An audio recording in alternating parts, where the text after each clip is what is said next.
All right, here we go. Back with episode 3 of the Quick Snap podcast. After a win, let's go, baby.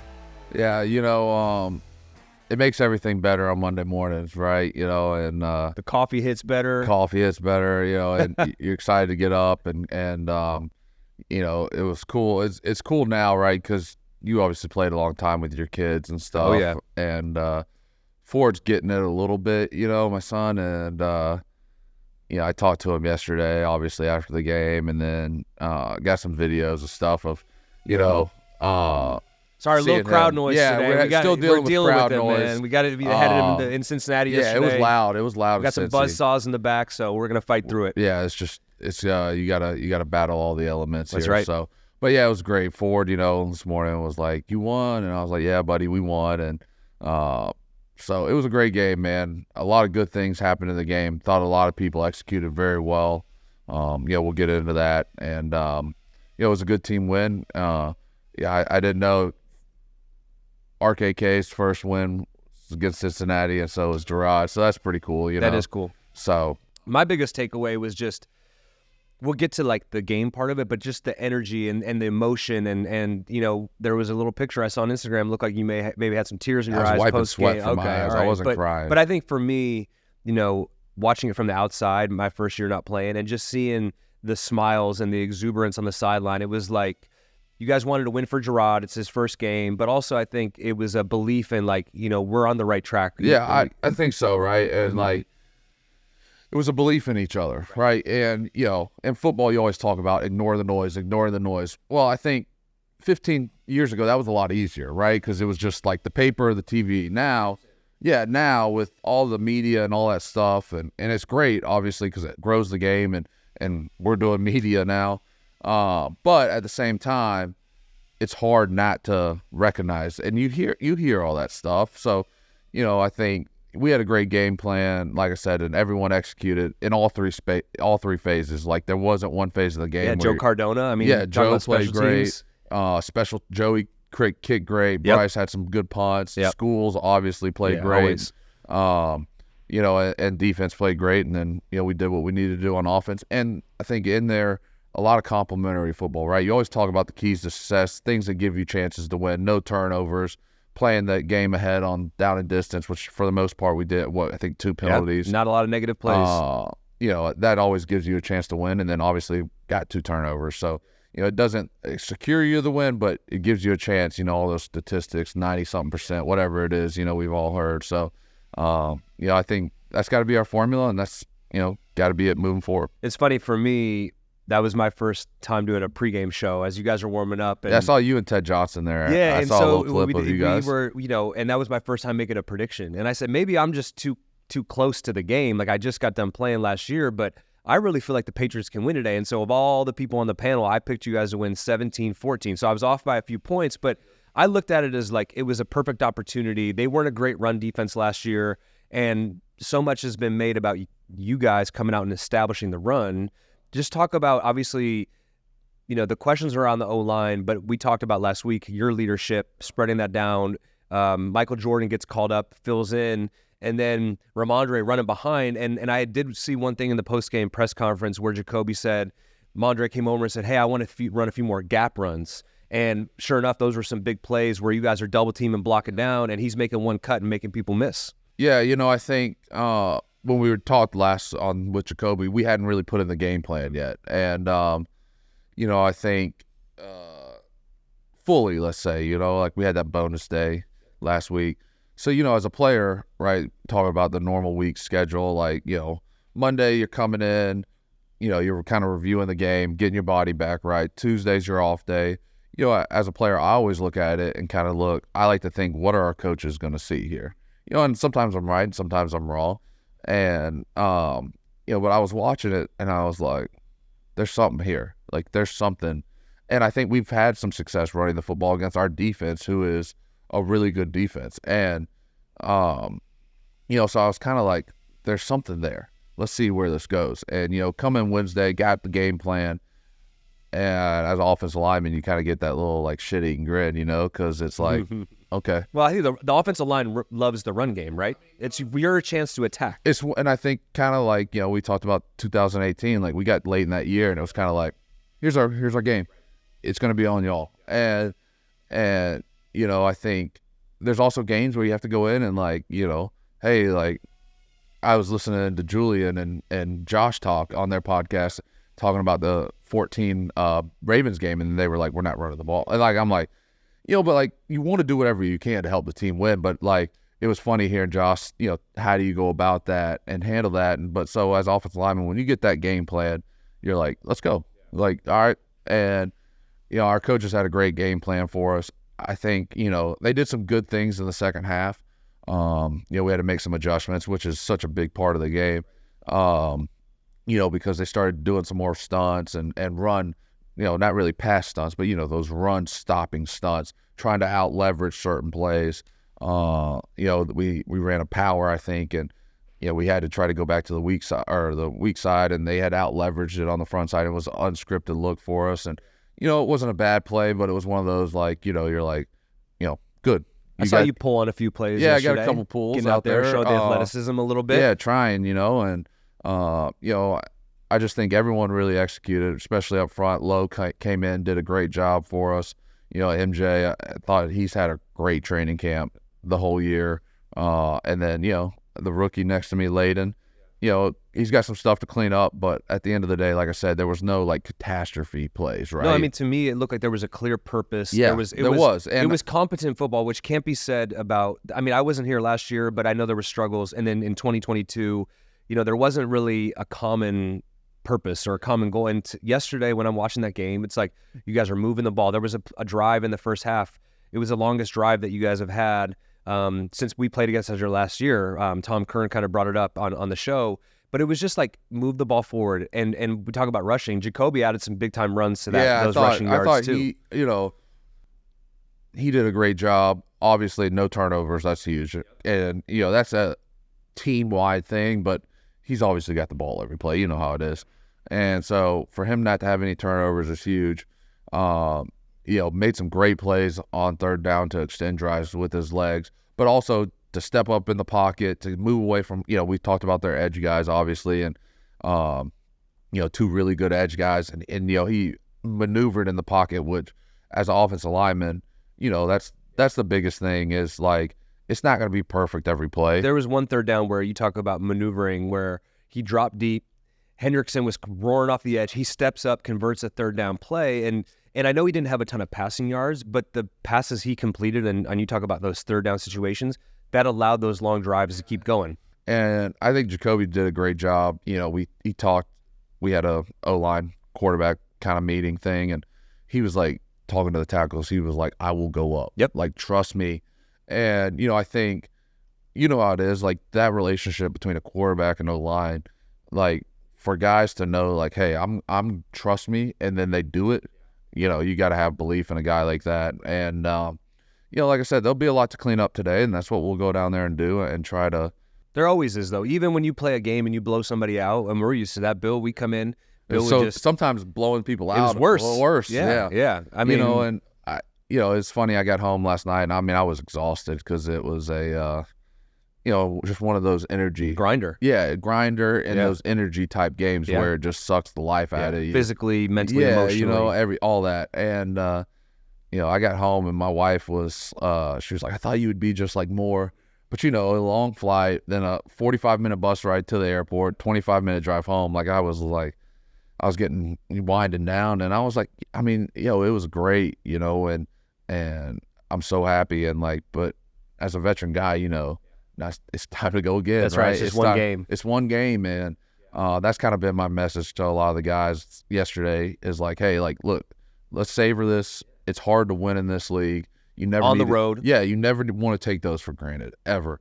But at the kind of playing the other side of the fence, like, you got to regroup, and it really doesn't matter what you did last week because now we got Seattle walking in. You got to use that momentum to build this week. Yes. You can't just use the momentum and fall flat. Yes. And I think a lot was made about the celebration after the game, and I thought, how well deserved. It's Jerod's first win. There's a lot of relationships on that sideline that go back, even to when Jerod was playing.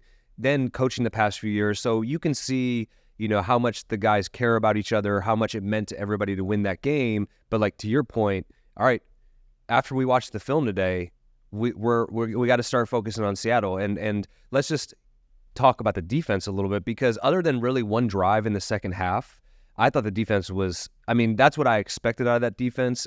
Turnovers, pass rush. Now it helped that T. Higgins was out, so they could really focus a little bit more on Chase, who, Christian Gonzalez did a good job with him, and I saw a lot of zone coverage too. Just talk about when you're on the sideline and your defense is playing that way, how that shifts your mentality as an offensive player. Yeah, I think you knew our defense was going to give us a shot, and especially at the end of the game. Now, I remember, because we pinned them deep right there, yep. And I was like, oh, man, we get the ball around midfield here. If we don't finish the game, we can punt it deep to them, not have a lot of time left. They'll have no timeouts. And then, dude, their punter booted that. Yeah. That dude could boot the ball. Yeah. And I'm watching Marcus run backpedal at the 20-yard line. Yep. And I'm like, oh my gosh. And then, but they played great. A lot of big time players. Doug with that fumble. Yep. Heads up play. Huge. The guy's going in to score. Yeah. He was kind of reaching the ball out, which we always talk about. That's what we do. Doug made a great play there. Thought our D-line did a great job. Obviously, kind of this different but same thing, lost Judon in the trade. B. Moore's out. So, a lot of talk about, all these guys out, and just thought a lot of guys stepped up, played really hard. DG did a great job in the middle. He's a really good player in the run game. And, Keon came out, had a great game. A lot of great. And then another one I think, is not really talked about. They ran that kind of pick flat play on 4th and 1. Jay Jones, huge tackle. And someone was pointing out the size differential between him and but maybe it's that he's from Georgia and he's undrafted, so I got a little bias. But Jay Jones is he's a dog. He's an Auburn Tiger, which is his one flaw. But no, but I'm saying he has that dog in him. Yeah, I know. I know he's not a Georgia dog. Yeah, he's a DOG, not a DAWG. So. He's a great player. That was a huge play. I didn't obviously I saw it, but I saw a highlight of it. It was just a great tackle, man, and such a big play in the game too. So, like I said, it wasn't one phase of the game. Special teams, defense, offense, a lot of complementary football. Huge. The turnover battle, which is always big. And I think if we can take some of these opportunities where we got field goals, those are great. Secure points, good. You start turning those into 6, 7, whatever, like that, the game could look a lot different. So, that's some things to clean up. But like I said, overall, I'm proud of the guys, proud of a lot of people that had opportunities, and I think did a great job with those opportunities, like MJ, Layden, Lowe coming in there. So, be a lot to clean up, but I'm excited. To me, it was watching a team who, yes, it's the first game, but playing like they know who you are. Yeah. Like the identity, you're laying the foundation for the identity. And I said this on the post-game show yesterday was, a lot of good teams, they embody who their coach is, their persona. And that's, to me, that was a Jerod Mayo football team. Yeah. That's who Jerod was as a player. So let's just kind of take people inside the emotion, the going in the locker room. And I have a really big question at the end of what you ask of, who broke it down, because for the first time in how many years, it's not Slater. Yeah. But just we all saw some of the post-game video, Mr. Kraft presenting Jerod with the game ball. But just, Jacoby talked about, he cried a few times yesterday, just the emotion. And then, like you say, the relief, the exuberation of going in that locker room and celebrating as a team. Yeah, it was great. Especially, going on the road, right? Hostile environment. I've never played there, so it was one to mark off for me, which was cool. And I had 2 buddies go, and they just said it was an awesome environment. And the stadium was great. It was rocking.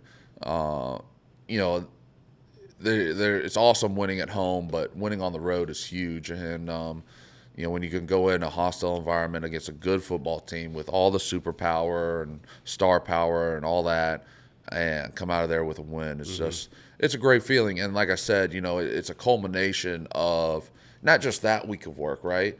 But, and for the organization, just not that week, but from all the hirings, Jerod building the staff that he wanted, right?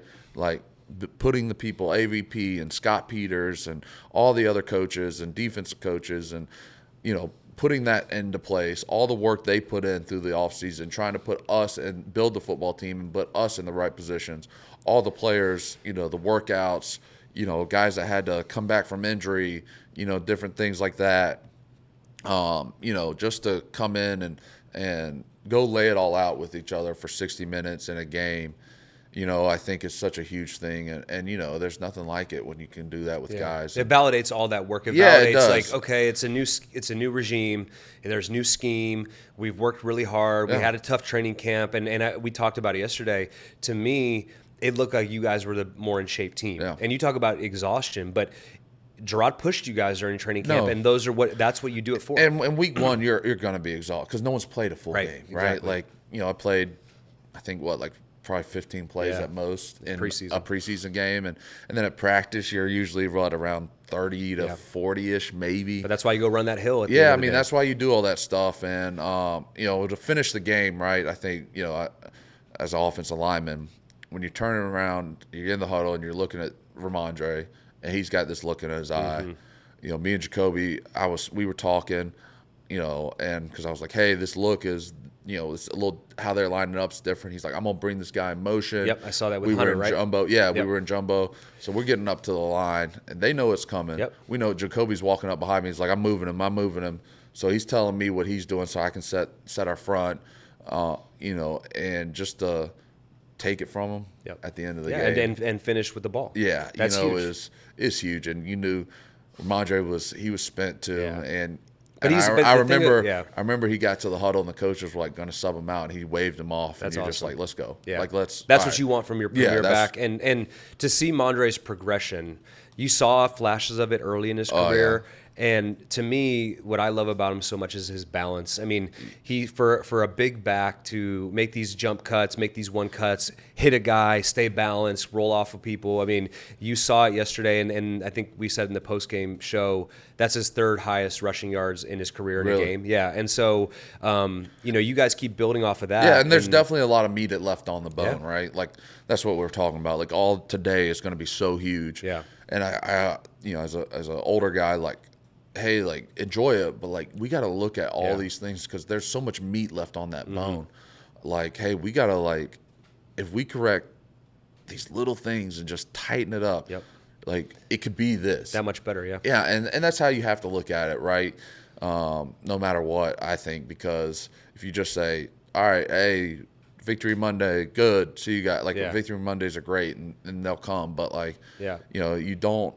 It is a constant sprint every week on who can get better the fastest, and that's what we'll try to do, and that's what I'll try to do, push guys, and but it was a great win, man. We'll savor it. Well, we're glad to have you here this morning. We're recording this morning. This will come out, and by then you'll already be moved on to Seattle. So like you said, it's a quick turnaround. You guys are gonna play Seattle this week. They got to come here, 1:00 Eastern game, so they had a big win yesterday. It'll be a great matchup, and I think just getting prepared for those guys. Not a team that we generally play a lot because of the don't really know. I conferences. think last time I played them was 20 COVID year. Yeah, with Cam. Yeah, broke my thumb that game. That was a crazy game because remember that was like no fans. Yeah, no fans. You could elect to have like crowd noise pumped in, and they didn't really do it, and they just cheered the entire game. It was kind pretty of like crazy. Julian's last big game.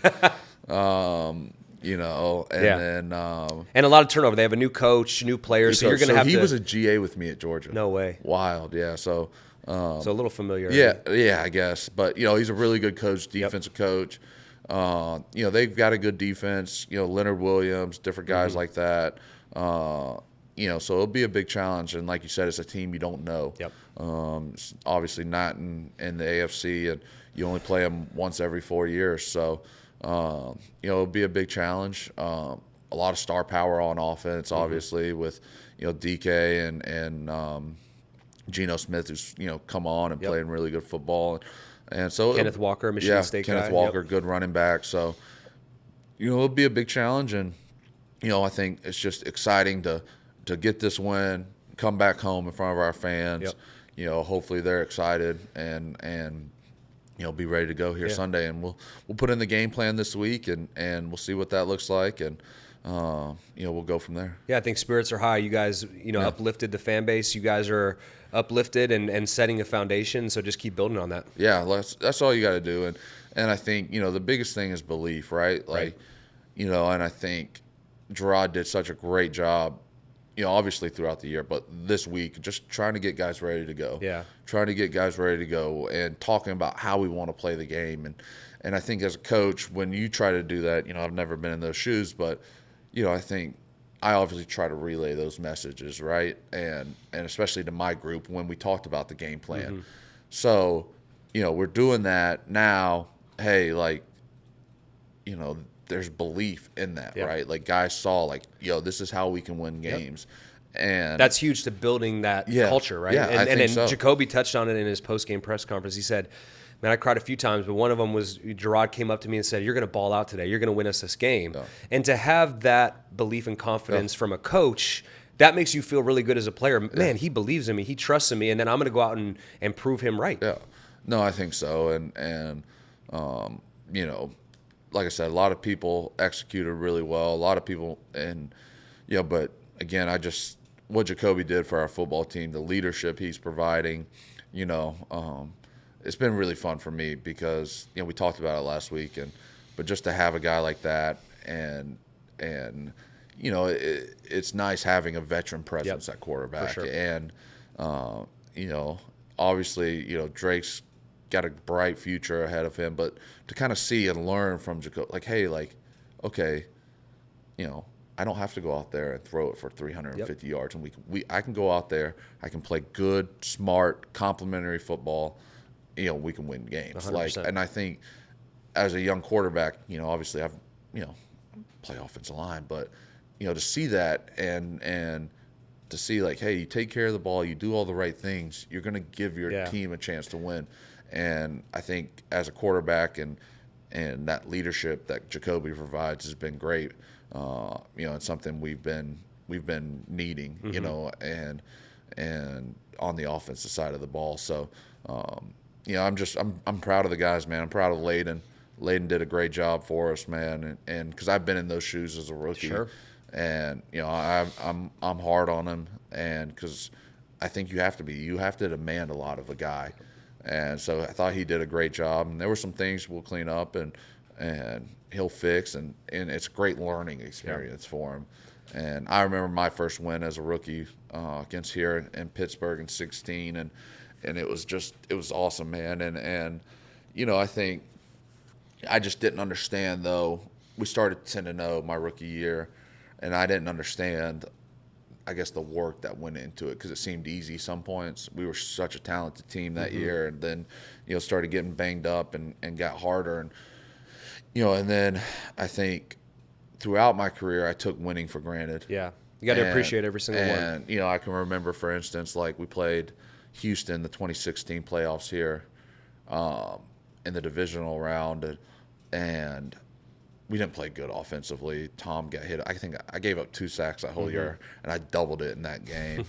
They had a really good defense, and, we ended up winning, pretty good win. Yeah. And I just was like, I was so down. I was so disappointed. And, Dante was like, yo, we just want a playoff game. Enjoy it. I'll correct it tomorrow with you. But, enjoy it. And, and then the last few years, I think, obviously, what did we win, 3 games last year? Or 4? Did we win 3? 3? I wasn't here, so. 4? We won 4?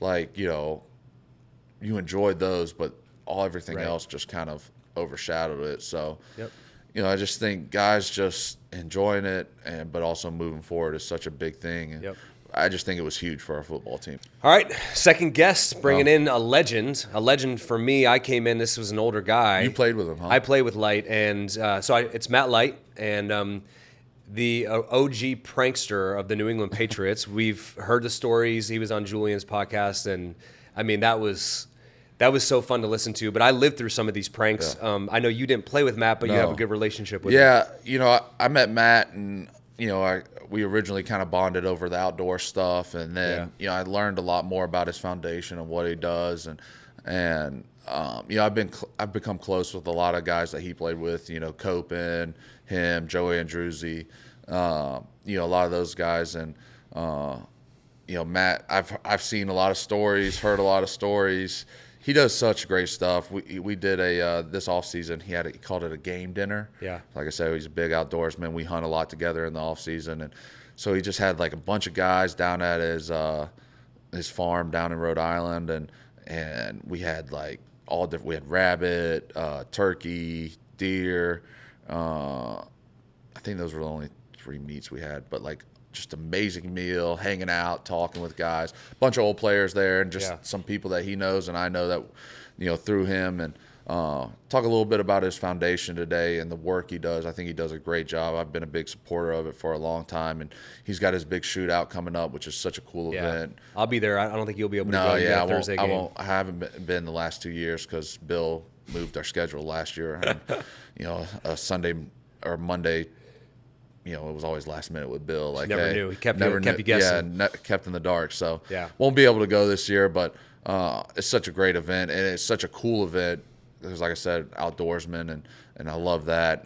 And he always has great guests, and so we'll talk about that and a little bit of football and maybe get into a little bit of the pranks. To me, I came in a different era of Bill Belichick. I mean, this was 2-a-days. This was these things, and Light would just, weekly there'd be something he would do. He'd pull a prank. He kept you laughing, and it kept it lighthearted. And he was one of the leaders of the team. So for me, I really looked up to him, and thankfully, fostered a relationship, friendship with him. And for him to still be in the area doing great things. I've heard all the stories, and we've talked about them, and the one I'd never heard about was the stinging mouse on Bill. Yeah. And he's like, we'll ask him about it. Yeah, but like all the stories, and I'm just glad I haven't been involved in one of them yet.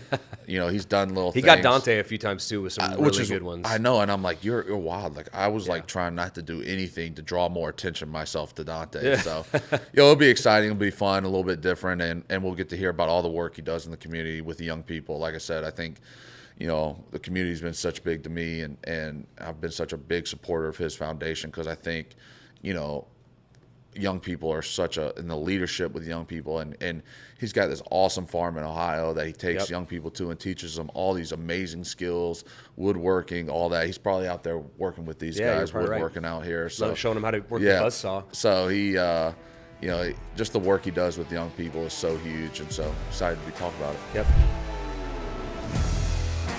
All right, I'm really excited about this guest, Patriots Hall of Famer, Mr. Matt Light, one of the OGs, a guy that I came in early, and you were one of the older guys I looked up to, and just made me laugh every single day, which was huge coming in, especially when Bill's the head coach back then. It's 2-a-days. But thanks for being here. It's really cool to have you, a guy who's stuck around in the area. And I know you didn't play with David, but obviously you guys have a really good relationship. Yeah, well, listen, I mean, first of all, good to be with you guys after a heck of a start to the season. And, look, I think it's funny. I mean, you definitely wisened up in your years, because if you looked up to me when you came in, you were on the wrong path, son.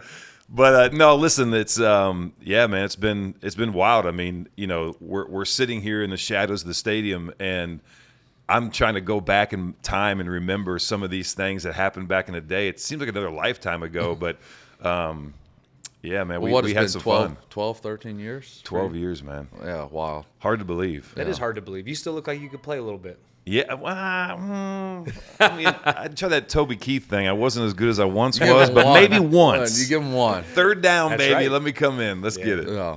Yeah, well, the O-line played a great. I mean, your analysis of watching the game, obviously yesterday, we got the center, the captain here, and everyone was kind of. It was a big thing. Like, what's the O-line going to do? Yeah. And we come and watch him come out and run for 170 yards. Gave up. It was one sack for 1 yard, so it wasn't even like a true sack. Jacoby stepped up, but you're obviously one of the greatest linemen in history here.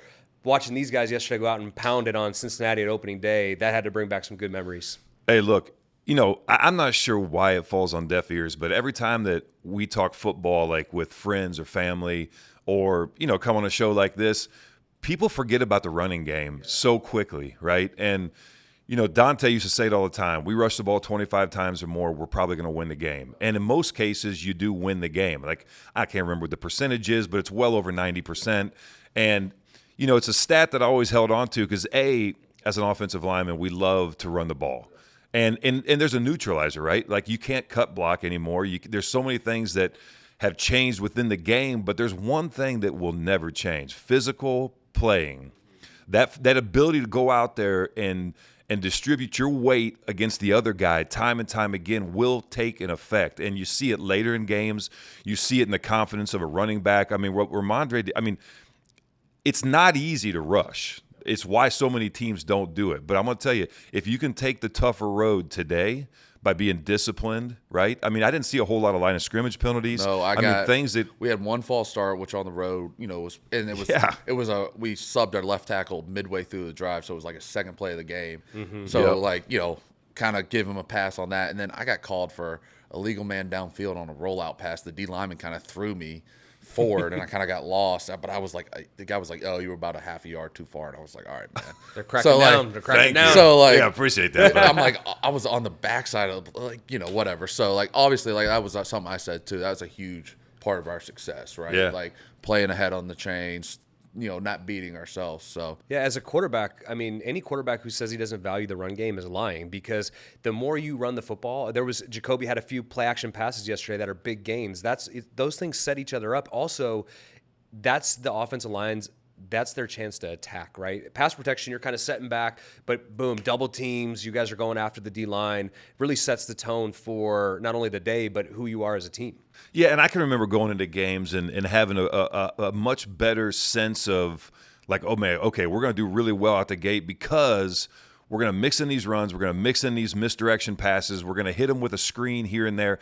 When you can have fun within the game plan and explore all these different areas that keep them honest up front, life is so much better. When you become one-dimensional, as we know, and you have to throw the rock and these guys can pin their ears back, that's when it gets really tough. But that was I'd tell you, man, what a great way for a team. I don't want to say a young team, but I want to say a team in transition to go out there and have a win. Well, and I think, too, talking about offensive line play, you obviously blocked a lot of really good edge rushers. And, yesterday we had Trey Henderson on the left, who had 17 sacks last year, a really good player.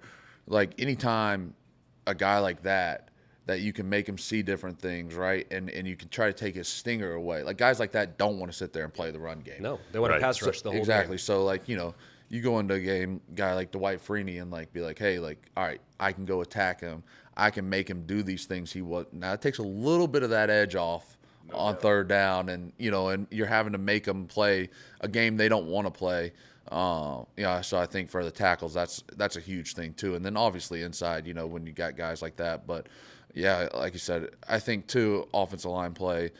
We never played together, but I think we see the game the same way. When you get five guys playing the right way, you know what I mean? You're talking about that physicality and working together. You can have success when five guys, and you don't have to have that superstar or this thing.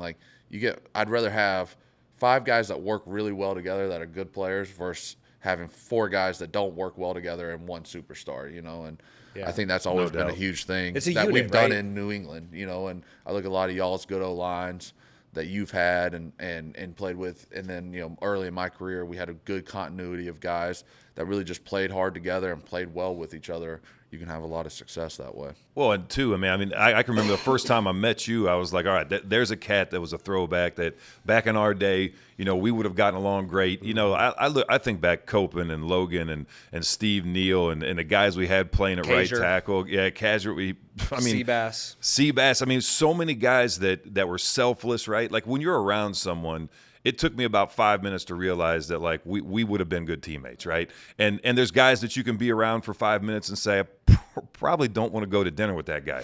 And so I think when you're fortunate to play within a system where you have a whole bunch of guys that you're going to go to dinner with, right? Whether it's the running backs, wide receivers, that's pretty cool. I think for me, I played in a lot of different places, but when I would see the offensive line, first of all, if they were a close unit, you knew they were going to be good, like you talked about. And also, if there were a few, I call them pit bulls, Logan Mankins, Ryan Wendell, James Ferentz, you guys who, like, someone gives you a shove, you know that's going to turn into, whether it's training camp, practice, like it's turned into a fight, but you aren't going to take any shit from anybody. And to me, that's a mentality. And when you have 5 guys, when you can get a line of 5 guys, whatever that mix might be, who have that mentality and say, we're not going to take any shit from the other team, that to me set the tone for the entire offense and really for the entire team. Well, I mean, let's not forget, football, we celebrate violence. Yeah. I'm not sure where that gets lost in time, but, newsflash, football, we put pads and we have helmets on because it's a violent sport. And mothers, don't get upset.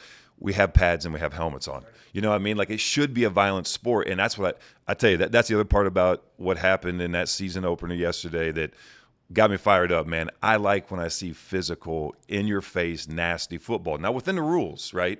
Because we all know what happens when you play outside of that. Well, you played outside the rules a little bit. Little bit. That was a throwback era. Always get caught. I know you're still young, David, but the rules were different. Trust me, I know. And listen, I can remember when Goodell slapped me with a heck of a fine, and I remember we had a little back and forth, and I said, hey, man, well, you owe me, right? I remember I saw him at the end of that season, and it must have worked because the next season I should have been literally thrown out of the NFL, and I never got fined. So I don't know. He's probably heard about the pranks, was scared you were going to pull one on him. Yeah, the OG in pranks. David, we were talking in our intro about you, and he alluded to a prank, which I'm pretty sure I was there for, the mouse in Bill's podium. Oh, man. That was the one I had never heard. Dude, the mouse. I'd heard the Dante one. Oh, but yeah. I had never knew you were crazy. And I know enough you hit to it do on Julian, so we won't go into all of them. But if you just want to, the fans they're probably at wondering. David mentioned this mouse prank. I was there. Yeah. I was in the front row. Yeah. Well, it was actually in his office is where I put it, and it was leaving during training camp one evening. You know, like you're out of the facility at like 8:30, 9 o'clock, right? And well, you hate now life. we got new rules. Oh, that's a good point. You're out like 11 hours. 6 o'clock. Yeah. My first few years, it was like that 9:30, but now new rules. Yes, miserable, worst time of your life. And I remember thinking, this is a great idea. And then I came in the next morning, and I don't know why I thought it was a great idea. It just seemed like it'd be a good idea. The next morning I come in, and Bears, I'll never forget the look on his face. He was like, not good. Not good. And I'm like,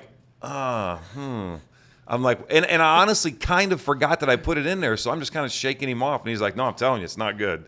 And then I remembered that I put it in there, and when I saw Bill, it's always awkward when you're passing Bill. Always, no matter what. No matter how many years you've been there. Bill and Brady both had like a secret tunnel system. I don't know how they got around the facility. I never saw them. They were like ghosts. I don't know if I ever saw Tom eat a meal. Ever. No, I saw him eat like peanuts or some kind. It probably wasn't a peanut. Peanuts way too normal. Hummus, celery, and avocado. Yeah, it was probably like never Brazilian like a tree nuts. Right. Something. It was like a nut that was gathered by some Himalayan like gypsy that only grows like on a Thursday every 30 years. Yeah. I don't know. And never strawberries. Yeah, never. Yeah, but it was so awkward to see Bill, and he's like, Light, if you ever go in my office again, I'm going to kill you. And I've had 2 coaches say that to me. Like, I remember Dante, my rookie year, he was like, you fall asleep in my meeting one more time and I will kill you. And then Bill's like, you go in my office one more time and I will kill you. Didn't you tell Dante in one of the first interactions you had that you had narcolepsy? And I was serious. and I was serious because I kind of thought I did have narcolepsy. I just knew that but maybe fell the pranks asleep. kept you awake. Maybe that, like, you were like, all right, I'm waiting for Dante to click on that mouse and it shoots across the screen, and he's like, what the hell? You know, like when you're in study hall, right? When you're like in grade school or like in high school, and you're just trying not to fall asleep, right? Yeah. And you had to keep yourself entertained, right? I used to write songs like Mustache Men came from being That's in a great meetings. video. And we had a great time. So I fell asleep in all these meetings. I used to fall asleep in Bill's meeting every single morning. And Copen would kick me if Bill was going to ask a question. You always count on the center keeping people straight. Yeah, that's right. Oh man, dude, yes, all the way. Yeah, we had some fun, man. You know, in the midst of like what was truly a very difficult climate, right? You know, people used to say, you know, you come to New England, it's going to be different, but you're going to have a chance to win. Right. And what they were really saying is, you come to New England, it's going to really suck. Yeah. It's going to be tough. It's going to be long days. You're not going to get a smile or an attaboy, but you are going to have a chance to win. Yeah, and I think we talked about it a little bit because we talked about transition, but I think the one thing that I learned from playing with Bill was he made it hard as hell, but we all went through it together. And I think that made a team that was super close. Like, I remember early in my career, you guys would always be playing hacky sack. It'd be like a break in a meeting, and you guys would be playing hacky sack. And one time I went over and I'm playing with you guys, and Tom walks up and he rattles out, he goes, "What are you going to do on gun trips right, 64 sticks X in, alert 80 smack?" And I was like, he's like, "Well, you better fucking know, because if something happens to me, I don't want us to take a step back." And I was like, "Oh shit!" But you guys, there was a relationship there that everybody kind of believed in each other. There was a true friendship there, and I didn't really ever witness that on any other teams that I was on. And maybe because the continuity, you were one of those guys who was a mainstay. Kevin Falk, when I'm talking about when I first came in, Teddy Bruschi, there was these guys who had been through these obviously championship years, but also initial years where you're really building that foundation. And that's why I say I looked up to you, because even though you were a prankster, you were a leader on the team, and it was someone, a fellow Ohio guy, coming in. I'm like, man, this guy's from Ohio too. But just the leadership you provided, along with obviously Tom and some other guys, but it was a culture that was built by the players. And that was the thing that I always took away, was the players run the culture. Yeah, and I think that culture is big to speak to. I mean, I think it's hard if you're not within the organization, right? Like, you haven't gone through that culture, you as well. And if we all get together, we can all point to the things that made that all possible, right? Yeah. Hard work, holding everybody accountable, right? The same things that would make you a great business leader, a CEO, a CMO, whatever it may be in the real world, are the things that we did, but they were magnified, right? Like, you can't MF a guy to death. Yeah. In the real world. They crumble. I tried it, trust me. I have my own businesses. And I didn't do it just to be a jerk, but but that culture is true. And I used to say it this way. Well, that's what you grew up around, And yeah, man, like my whole career, that's what it was. And then don't try that with your wife, and don't try that with That's your right. employees. But when you're all in that pit of despair together, Yep. and there's not one guy that you're looking up going, man, I wish I was that dude. That's when it works. Now, there were times, and I'm sure you guys can relate to this too, where there were some guys that were given passes, right? And that's when the integrity of that system started to crumble a little bit, right? And but when you did have guys that, they were selfless, right? Look at any great leader. They're people that serve, they're servants first. They show up to work every day. They bust their butt. They hold themselves accountable and the people around them. That's what we did, man, and we did it pretty well. I think, talking about leadership, and I know that's such a big thing for you and your foundation, and, Jerod's talked a lot about it, and he showed a slide this week. He was talking about, like, leadership and the difference between a boss and a leadership, and, it had a rope and 3 guys pulling and a guy sitting on top of a platform, like screaming at him, and it was like, boss. And then it had a leader, and the leader was pulling the rope with the guys. And I think that's a big thing in leadership, you servant leadership, and not just, telling people what to do, but like going through it with them, right? And when that leadership comes from guys like that versus like the guy sitting up there all high and mighty, when someone's down in the mud with you. And I think, I look at like Dante and stuff like that, like, as much as Dante was kind of like getting on us and stuff, but like you felt like he had your back. He was going through the fire with you, so, it made it easy to buy in and believe in the things Dante was telling you. And so I thought that was a really cool thing. And I think Jerod's done a great job of trying to, build the culture of the team, in the ways that he sees fit. But talking about leadership, that was just something that stuck out to me that Jerod did this week, that I thought was and I think that brings up the question. You talk about transition. You watched that game yesterday. Your former teammate, who was just a young guy, towards the end of your career, but quickly established himself as the leader of a defense. Just talk about watching Jerod, the head coach, win his first game. Yeah, I mean, look, talk about a very difficult thing to do in life, right? Go from player to coach. Mm-hmm. That's tough. Yeah. I mean, I don't know what the difference is if you've never played versus playing, but you come at it with a different set of expectations. You understand what these guys are going through. There's a lot of pressure on you. But just being an NFL coach, period. I mean, my goodness, man, it's so difficult to have success, especially early in your coaching career. So when people would ask me, how do you think it's going to go with Jerod? Like, do you think Mayo's going to make a great head coach? And I said, hey, look, here's one thing I can tell you right out the gate. From the second he stepped foot in that facility, that dude was a coach. So, people are born to do certain things, right? And we gravitate towards things in a way. The way that he took to coaching was so natural. For him to be doing what he's doing today, to be a head coach. I said this about two guys I played with, Mike Vrabel and Jerod Mayo. And both of them are head coaches, right? Have been, were, are. And, I think they both have their styles, right? Every coach has their style. It's great to hear that he used that illustration. The minute you said the difference between a boss, right, and a leader, I've had this, and it was given to me, all these different instances. A boss will tell you what to do. A leader will show you what to do, right? Everybody's probably seen that before. And it hangs in my office for a reason, because we need to remind ourselves and the players and everybody else. So, thinking about Jerod and his opportunity to come here, place that he played, become the head coach, all the weight that comes with that, take over for the greatest to ever do, all this stuff.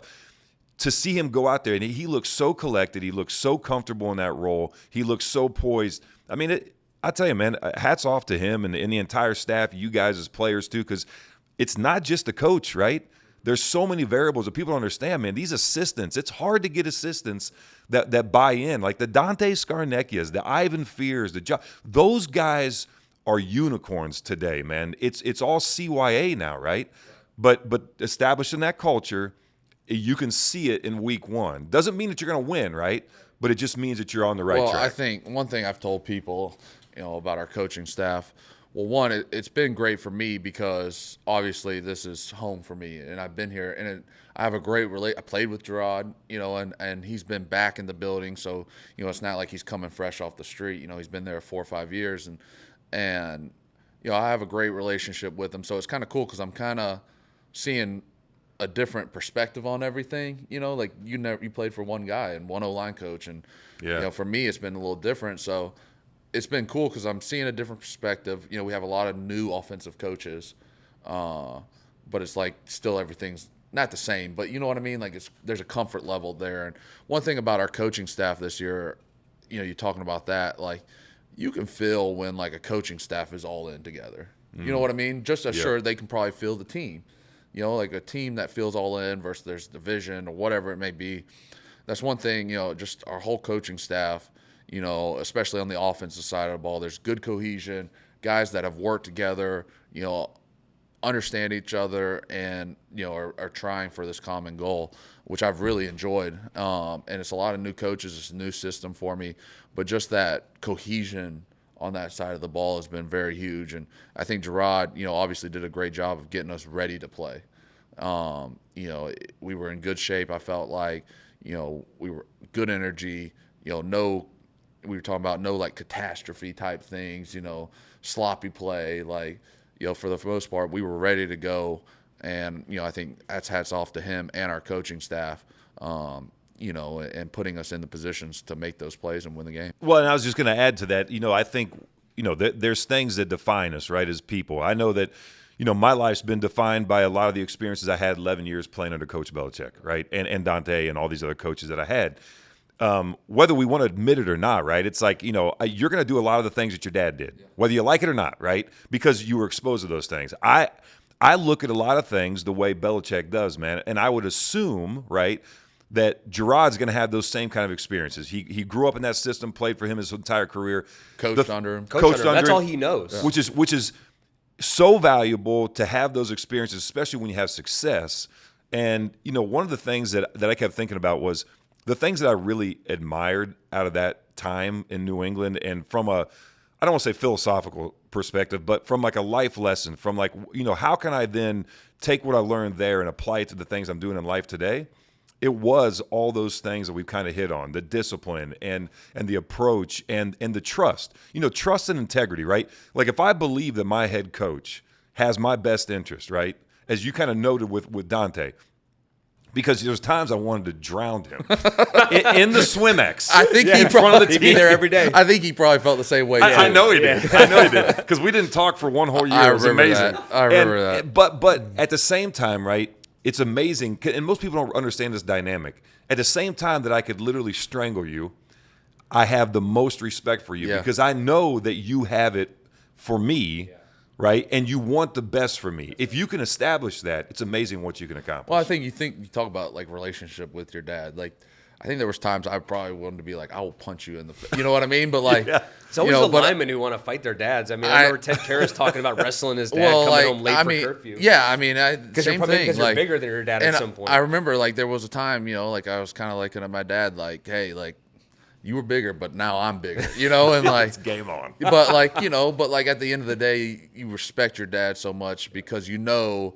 you don't like the things he's doing or saying to you or whatever it may be, he's trying to look out for your best interest. And, I think that takes maturity and things like that. But yeah, I think that's such a huge thing. And I think, trying to build that moving forward with guys, I think I saw a lot of that come to fruition yesterday. Guys trusting in the system, playing within the system, not having to do anything special. And I think that's a lot of keys to success, With Jerod, a guy who, like we mentioned, played his entire career here, kind of had to end early because of injury, but even back when he was playing and a young guy, a leader on the defense, I remember one time at practice, we had these alerts at practice for our plays. If we see a certain look, Tom's going to alert to a different play. And Tom would see the look, he'd alert it. Jerod would change the look. Tom would say reload. Oh, gosh. Jerod would go back. It was like a battle of the minds. That was the worst. He was a physical player, but he was a smart player. And like you said, he was a coach before he was ever a coach. He was coaching while he was playing. But, a guy who stayed in the area even after he was done playing, did some media, did some other business work, jumped back into coaching. You're a guy we talked about, retired for 12 years now, but stayed in the area, still making a huge impact on the area. And a big reason we wanted to have you on as a guest is next week you have your shootout for the Light Foundation. David hit on it. And, just talk about, when you're a young guy, you go to a new area and you play football for a long time, it grows on you, and then your family starts to live there, and that's why I'm still here. Obviously, you've made this your home, and you do so many things to impact the community in a great way, and the Light Foundation, not only here but back in Ohio. Just talk about that and what it means to you and giving back to this area that, became home. Yeah, I mean, home in home. A lot of times when you have kids, right? It really everything does center around your kids, and so there's a part of me that was selfish that said, "Hey, man, the minute I retire, I'm back to Ohio. I'm living in the middle of nowhere, all by myself." And then you're like, "Oh yeah, but I have a family." Right. That's the same conversation we had this year. My kids have only known Foxborough school systems, and I didn't want to uproot that. I mean, look, I was fortunate. I wasn't one of these guys who grew up in a military family, was traveling all around, or had to move and meet new people. I mean, I had a stable environment, and I wanted my kids to have that. Grew up in the public school system. For as much as has been afforded this lifestyle of playing in the league and everything, my core has never, ever eroded. It's never changed, right? I'm always going to be this good old boy from Ohio, grew up in the sticks, want to have fun, enjoy being in the outdoors, enjoy all this stuff. And New England, represents that in so many ways. I mean, I think there's probably a portion of New Englanders that know, the Bostons and the Providences and the bigger cities and all that stuff. But for the true New Englanders, man, it's really about these four seasons and all the things that are afforded to you. So, we just felt like, for our kids, this is where we need to be. And then also from a business perspective too, right? To your point, when you invest so much time in an area, you get to know something. You get to know the people. And man, we were just so thankful for the experiences we had, the people that we got to meet. Now we're young adults, and we're meeting these people that have made even bigger impacts outside of the game of football. So we wanted to stay here, and then ultimately the support for the Light Foundation. I mean, look, of all the things that I've done, I don't remember a whole lot of plays on the field. I don't remember a lot of I remember all the shenanigans, but I don't really remember some of the football moments. But I've never forgotten a moment that we've had, being around young people and impacting the lives of the kids that we serve. And I truly feel blessed to do it. I mean, the best memories, man, the smiles on these kids' faces, watching them learn something. Like even this summer, right? I'm watching this young man who's never, ever built something with his hands. And when he got done, he comes over and he's not a chatty Cathy, and he shows me what he just did. And he's telling me exactly how he did it. But I also get to watch my dad work with that kid. The same guy that taught me how to do things, and people that, like a blacksmith friend of mine, that taught him how to pound metal into a usable item that they could use in their home, right?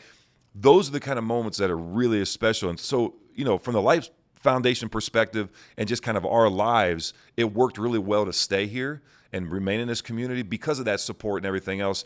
And as you also noted, I mean, this is the 20th year for our shootout, and it's kind of crazy. I mean, looking back, I mean, you get to the point, you're at the point in your career where you look back on things and you're like, daggone. Yeah. Well, There's been some experiences. I think it's so cool because obviously I'm still playing, and this was something you were doing while you were playing, which I have to take my hat off to you because that's impressive too. Because I've seen, I've been, you have your farm down by Addyville, and, I've been down there a bunch, obviously. I hunted a lot in 19 when I wasn't playing down there. I, go down in the off season, you're great. Let me kind of go down there, hang out. And sometimes you're there, sometimes you're not. And, but I've been down, a few times around the shootout before, and just all the stuff you've got set up down there, all the work that goes into it, all the volunteers I know do such a great job for you. But to do all that while you were playing and to have the success on the field and all that, be a father, I mean,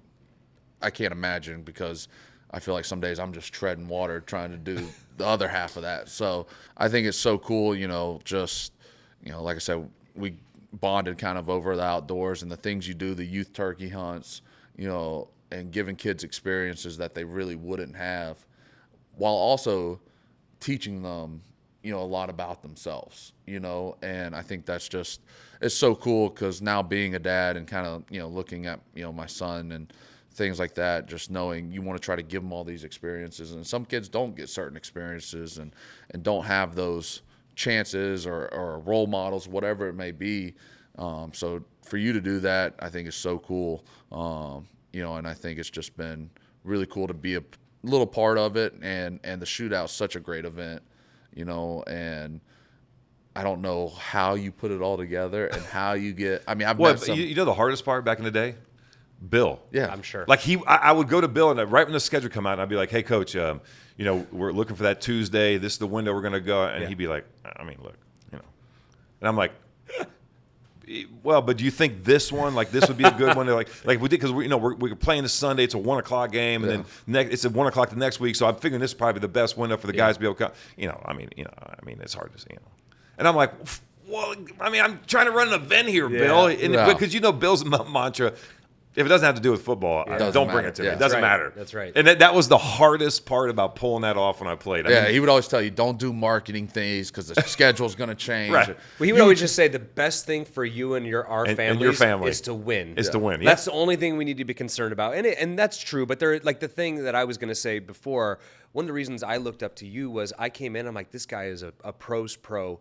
He plays well on the field. He's a leader in the locker room. He keeps it fun. But then at the same time, 16 years ago, I went to the shootout for the first time. And I thought, wow, what a leader. Like, he's doing something for the community. He's got his guys around, taking care of us. Now, it probably wasn't wise of me as a quarterback to go shoot a shotgun 60 times, because that Wednesday practice, I had nothing on the ball. You'll be all right. Well, this year I'll be fine, because I don't need to go throw the next day. But I had never shot a shotgun before I go to this event. And I remember practice the next day being like, man, I can't even throw the ball like 30 yards. But I looked up to you because you were a leader on the team, a leader in the community, and you talk about giving back, and I could only imagine trying to schedule all that stuff while Bill's trying to basically keep you in the dark of what the schedule would be. Brutal, but man. You got it done, and so huge, obviously, for what you do for the community, for these young people.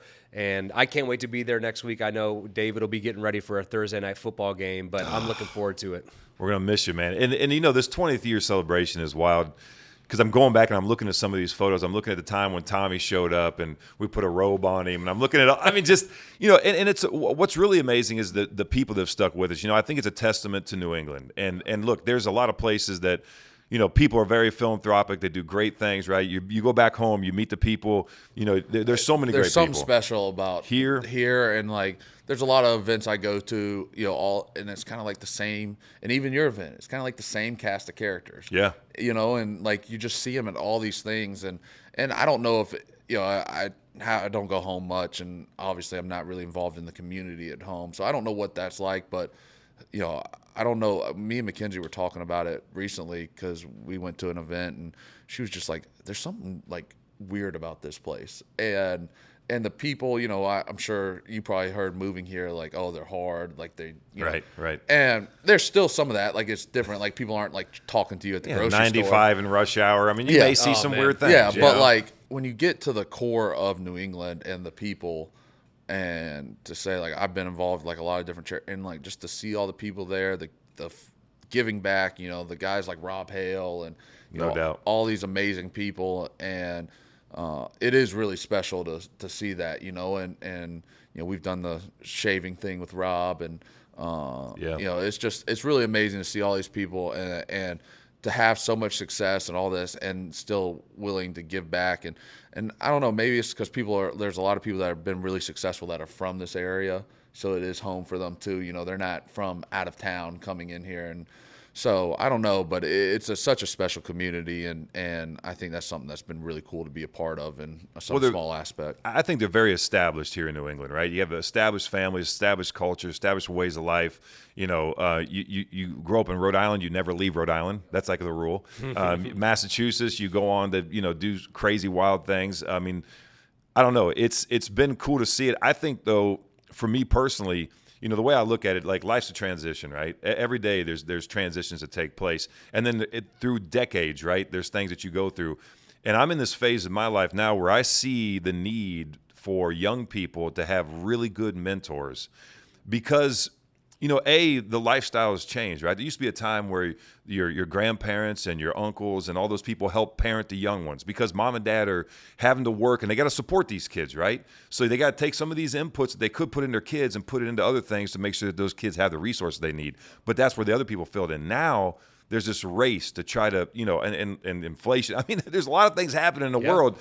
But what we need are people that spend time and walk with young people. And that's all it really takes, right? You don't need to be a clinician. Look, I didn't go to school for it, but I just know one thing. If I see somebody hurting or if I have a way that I can speak some truth into somebody's life and walk alongside them long enough to earn the respect from them to trust in me, then I know we can do some great things together. Yeah. It goes back to kind of like the coaching thing you were just talking about, you know, No talking doubt. about that. And you can't, you know, everything in life is about relationships, you know, and you couldn't be, you know, we talked about it, dads couldn't be hard on us if they didn't have that relationship and trust, you know, so I think that's such a huge thing that you just talked about, you know, in life in general and relationships, like, you know, your wife, whatever it may be, like you can't do anything without trust and integrity and things like that, so. And by the way, it's also the reason why the social media stuff isn't fulfilling. Yeah. Because there has to be a personal connection, right? And you see it in a team when you guys are doing things together. You go out there and rush the ball. That's because you guys are playing as a team. It's not going to be perfect. It never is perfect, right? We always talk about that too. But you build a trust. You can't build trust without spending time with people, and that's one of the things again that I took from my playing days. I try to use that in everything we do through the foundation. I want to lead by example. I want to earn the right to have a conversation with you. You know what I'm saying? And too often, it's just given to you, right? Because you can just post something. Well, I didn't earn the right to post that about you. I don't know you, or I may not have never met you, right? And I think that's really important for young people to understand. Look, don't let those, Bill used to always say, ignore the noise, don't fuel the hype, manage expectations. We just talked those about that. things always hold true in life, especially for young people. So, man, we've been blessed to do what we do, truly. Yeah. Well, David's got to go get ready to prepare for some Seattle. of us got to go film work. correction, You're all still those working? things. Someone's Yeah. still working. You and I, we this could is probably awesome. sit here and talk all day, but truly an honor to have you on as a guest on this podcast as we're just getting going. To have you here in person, obviously New England still means a lot to you, and you've done a lot for this community. So I'm looking forward to seeing you next week at the shootout. You know, if anybody out there would like to support, we go to the Light Foundation on the website. And MattLight72.com. I still have pictures from my first time there with Rich Orenberger holding the Dirty Harry 357 Magnum. So I can't wait, and thanks for being here. And we will, you know, let David go and let him get ready for next week. Yeah, appreciate it. Matt. You know, everything you've done, you know, from Susie and Mackenzie and, you know, welcoming us and, you know, obviously we didn't play together, but, you know, some days it feels like we did. So we appreciate, you know, everything you guys have done for us and welcoming us.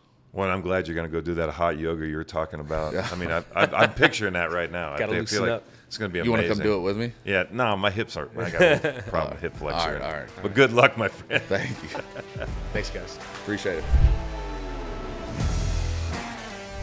All right, now that the regular season has started, we're going to have a new section where we call it the NFL Quick Snaps. Around the league news, things that happened the day before. I got producer Danny here to help me, walk through it and just cover some topics that maybe came up yesterday on Sunday during the games, things around the league. Yeah, how are we doing? I thought DA didn't do a great job, so we had to fire him. Yeah.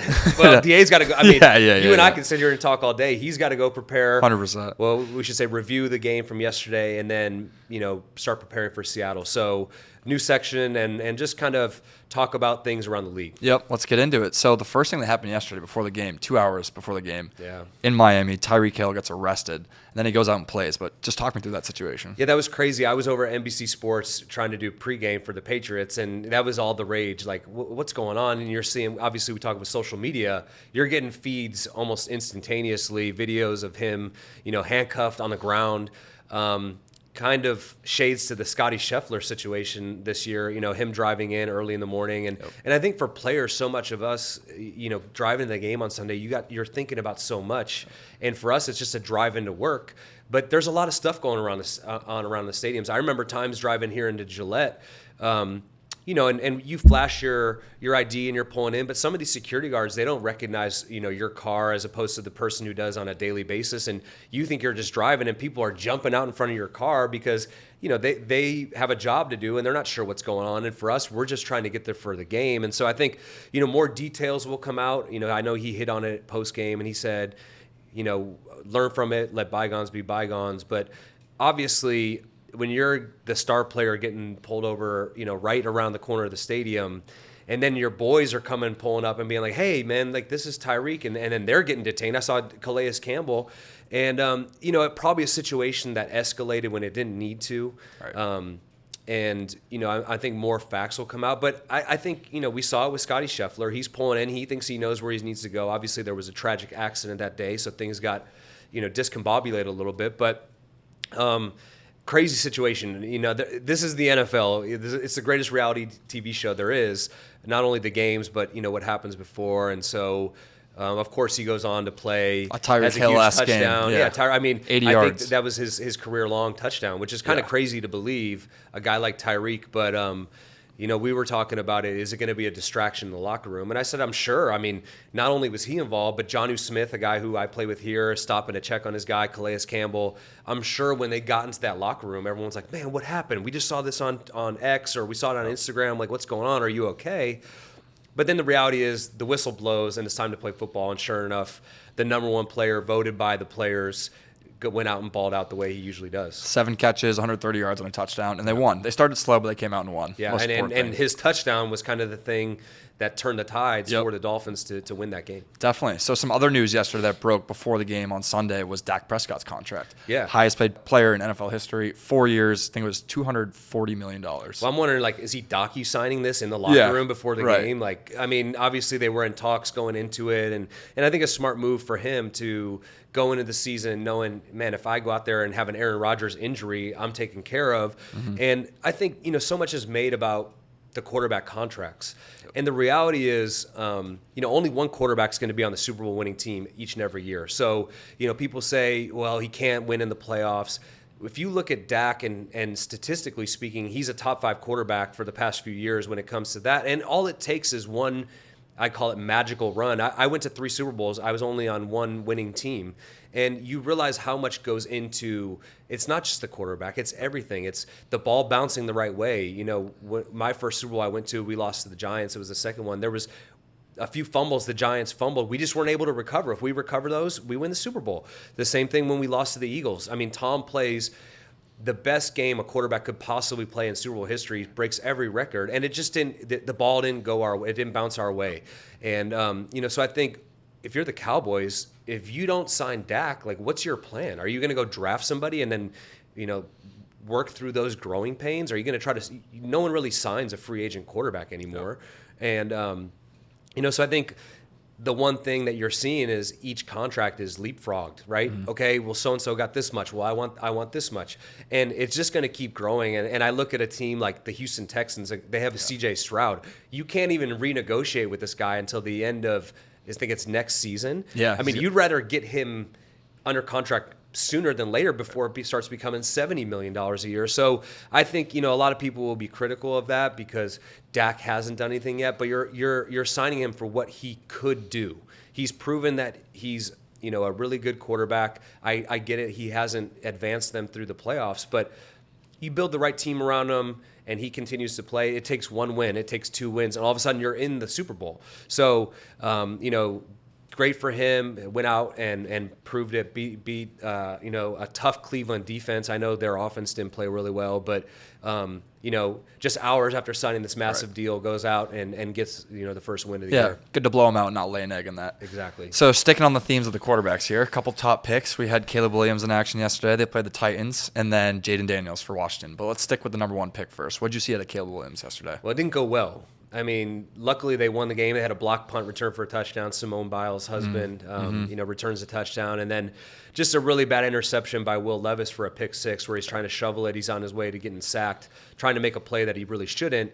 And so I think that shows you, the preseason to the regular season, his style of play translating. And I think he'll get better. I think there's a lot to learn from. But here in New England, we talked about, well, Drake May did really well in the preseason. Well, so did Caleb Williams, and he went out there yesterday and learned that the regular season is a whole different animal, and his talent will carry him, and I'm sure he'll learn a lot from that. But it's different, and being a rookie quarterback, it's not just the way you play. It's what goes into that week, the game planning, the film study. All of these things is what make a good pro quarterback, and which is why after watching the Patriots yesterday win, that's why you go with a Jacoby Brissett, a guy who has that experience, who has the leadership, who knows how to prepare for a regular season game. And he went out, and I know his numbers weren't flashy, but we were talking about it with David. Some of his completions were on huge parts of the game, third down completions, or some of his scrambles, picking up a few first downs with his legs. I mean, things like that where when you have that rookie quarterback, he's just trying to figure out, how to get to the game on a game day or what's the process like. That veteran leadership, really holds its weight. Yeah, and Caleb Williams didn't play that great, but he did get a win. Yeah. That was the first win for a first overall draft pick in their first week starting since David 2002. Carr, right? Yeah, David Carr. Yeah, So I saw that. So, I mean, he got the win. It's not always all about the quarterback. No. I know, being the quarterback position, you take the blame the most, you take the accolades the most, but it's a team sport. We talked about this a few episodes ago. It's the ultimate team sport, and you all have to come together. And that was what was so cool for me to watch the Patriots yesterday. That was a team win. Right. The defense, the special teams, Joe Cardona, shout out to him. Right. A big turnover on a special teams play from the long snapper, a great hit. And the offense just kind of finding their identity, establishing the run game, and grinding it out and finishing with the ball, taking a knee at the end of the game. Yeah, and then our last quick snap here just to finish up. Jaden Daniels, I mean, he played well. He was 17 for 24. I think he had 184 passing yards and then 2 rushing touchdowns and 80 yards rushing, which was the big thing for Jaden Daniels. Right. But, I mean, that adds a dimension, a layer to his game, and I, switching over to this media role, doing some of this. Preparation for the draft, watching the quarterbacks. Obviously, we knew the Patriots were going to draft a quarterback most likely.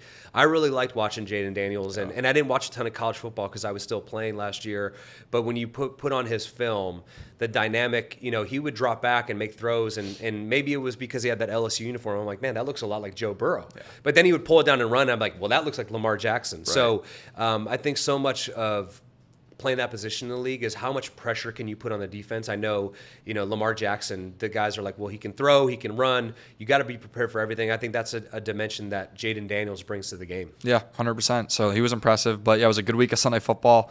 NFL's back. The NFL's back. It's always good to have the NFL back. And for me, it was a little weird sitting there. Yeah, it's got to be weird. Covering some games, sitting there watching, the NFL Red Zone and NFL Sunday Ticket, watching a few different games at once. But, I love football, and my wife kind of is like, haven't you had enough? Like, you went and covered the pregame for the Patriots, came home. I had to obviously, I wanted to watch that game because I need to cover the postgame show. But even then, watching the other games going on, came home, watched Tom and his debut as a broadcaster.